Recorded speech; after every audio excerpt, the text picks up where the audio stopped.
Guliston metan propan o'rnatish markazi navbatdagi avtomobillarimiz 10X hamda Cobalt avtomobillar bo'ldi. Bunga narx-navolar va qo'yilayotgan jihozlar bilan tanishtirib beraman. 10X avtomobiliga original jihozlar bilan metan stonoka qo'yganmiz.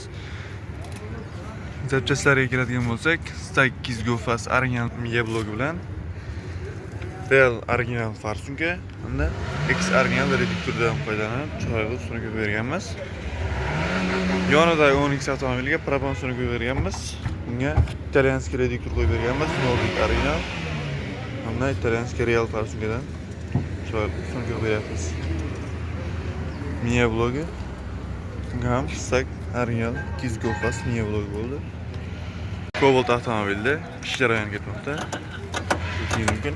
Bunga Yevropa gaz plastik 24 miya blogi hamda X reduktor Real farsunkadan stonoka beryapmiz.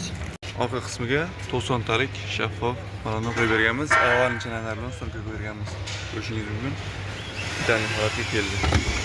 Navbatdagi mashinamiz Tracker 2 avtomobil bo'ldi. Bunga original jihozlar bilan propan stonoka berganmiz. Reduktorimiz toza Italiyani Nordic reduktor bo'ldi. Hech chiqarmaydigan original fagmin shanglardan foydalanib qo'yib berganmiz. Farsunkamiz Real italyanskiy farsunka bo'ldi. Hop, miya blogimizga keladigan bo'lsak, 8 GoFast original Polsha miya blogi bo'ldi.